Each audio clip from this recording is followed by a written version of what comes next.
আর এখন মা আমার সাথে আসতেছে, একটু আসতে দাও না।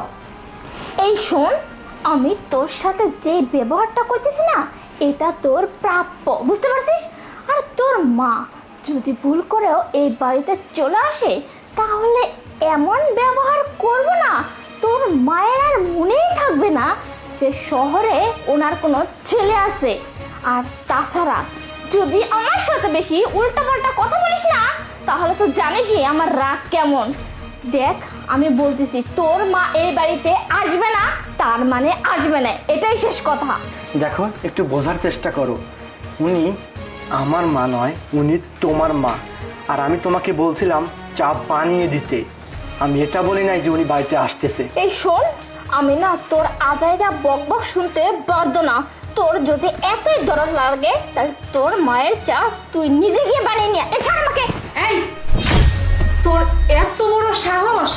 মা, তুই এরকম ব্যবহার করতেছিস? না না না, তুই আমার পেটের সন্তান, আমি এটা কি জন্ম দিছি? আমার তো বলতেছিস?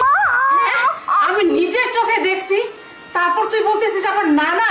হ্যাঁ, জামাই বাবা আমাকে অনেকবার বলছে, কিন্তু আমার বিশ্বাস ছিল তোর প্রতি যে তুই আমার সন্তান, তুই কখনো এরকম মেয়ে হতে পারিস না, কারণ তোকে আমি এরকম শিক্ষা দেই নাই। তোকে আমি এই শিক্ষা মা, দিছি। তোমার জামাই তোমাকে উল্টাপাল্টা কথা বলছে। উল্টা চুপ করো পাল্টা, তুমি। হ্যাঁ? উনি এতক্ষণ এখানে দাঁড়িয়ে থেকে সব কিছু শুনছে।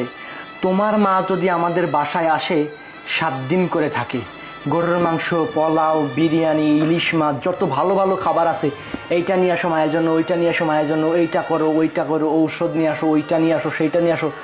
আমি কোনো দিনও বলছি তোমার মা আমাদের বাসায় আসে কেন? অথচ আমার মা আসেই নাই, শুধু নাম বলছে আসবে। আমি বলছি যে 1 কাপ চা বানিয়ে দিতে বলছে মা। কার মা বলছে? এটা না শুনেই আপনার মেয়ে কি ব্যবহার করছে দেখছেন তো?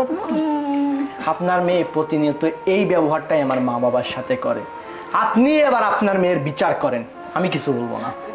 জামাই বাবাজি, আমি এখন কি বলবো? আমি লজ্জিত, সত্যি আমি জানতাম না যে ও এতটা, ওর মন মানসিকতা এতটা খারাপ।